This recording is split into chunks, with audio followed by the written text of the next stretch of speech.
Jan Suraaj party के posters या social media platforms तमाम जगह जो मैं देखती हूँ आपकी तस्वीर दिखती है, लेकिन पार्टी में आपने कोई पद नहीं लिया है। क्या है इसके पीछे की स्ट्रेटजी?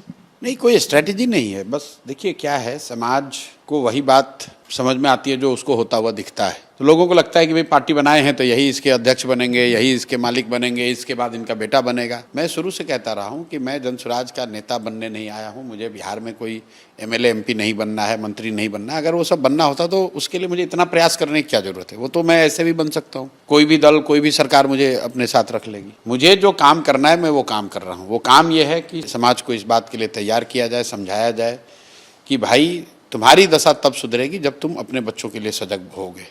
जब तक तुम जाति के नाम पर, धर्म के नाम पर, नाली गली के नाम पर वोट देते रहोगे तब तक तुम्हारा सुधार नहीं होगा। मैं आपको एक उदाहरण देता हूँ। अभी कुछ दिन पहले मोदी जी प्रधानमंत्री यहाँ आए मधुबनी में भाषण देते हुए उन्होंने कहा कि सहरसा से एक ट्रेन चलेगी जिससे कि गुजरात और महाराष्ट्र में लोगों को, श्रमिक परिवार के बच्चों को जाने में सुविधा होगी। और आयरनी देखिए कि बिहार के लोग उस पर ताली बजा रहे हैं, खुश हो रहे हैं कि हम लोग को ट्रेन मिल रही है। उनको इस बात का भी एहसास नहीं है कि मोदी जी ये कह रहे हैं कि तुम्हें वो ट्रेन दी जा रही है जिस पर तुम्हारे बच्चे मजदूर बनकर गुजरात जाएंगे। अरे भाई, अंग्रेजों ने भी तो आपको जहाज की व्यवस्था की थी, जहां आपके पुरखे मजदूर बनकर मॉरिशस, फिजी और इंग्लैंड जाकर वहां मजदूरी करते थे। क्या ये संभव है कि मोदी जी गुजरात में जाकर ये कहें कि गुजरात से एक नई ट्रेन चलेगी जिसमें तमिलनाडु में जाकर गुजरात के लोग काम करेंगे? ये नहीं संभव है। ये बिहार में संभव है, क्योंकि बिहार के लोग, ट्रेन का मिलना ही हम लोग अपने आप को उपलब्धि बता रहे हैं। मीडिया वाले बता रहे हैं अरे बाप, 4 ट्रेन मिल गया।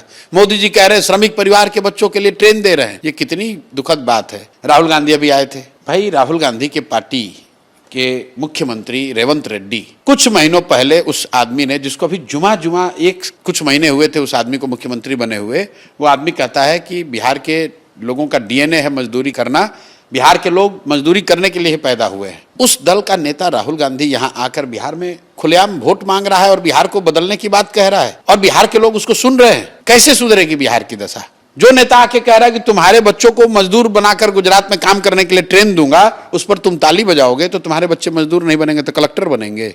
ये बात बताने का अभियान है। ये एमएलए बनने का अभियान नहीं है। राजनीति सिर्फ इलेक्शन नहीं है। इलेक्शन राजनीति का एक महत्वपूर्ण हिस्सा है, लेकिन जो लोग भी ऐसा समझते हैं कि राजनीति का मतलब कौन जीता कौन हारा। मेरे भाई, इस देश में जितने बड़े नेता हुए, आजादी से पहले जितने बड़े नेता हुए, वो तो कभी एमएलए एमपी नहीं बने। तो क्या उन्होंने समाज को कोई दिशा नहीं दी? क्या उन्होंने समाज में लोगों का जीवन नहीं बदला? प्रशांत किशोर के लिए राजनीति सिर्फ चुनाव लड़ना, लड़ाना, जीतना, हराना नहीं है। वो काम मैंने 10 साल कर लिया, काम करके छोड़ दिया। अब मेरे लिए राजनीति ये है कि मैं बिहार के लोगों की आवाज बनूं, यहाँ पर जो भाई, जो वर्ग पीछे छूट गए हैं, उनको आगे बढ़ने में मदद कर सकूं, और वो काम मैं बखूबी कर रहा हूं। उसके लिए मुझे कोई पद पर आने की जरूरत नहीं है। तो ताकत आपके विचार की शुद्धता से है, आपके प्रयास के ईमानदारी से है और लोगों के समर्थन से है। एमएलए एमपी बनना बाई प्रोडक्ट है, वो मूल बात नहीं है।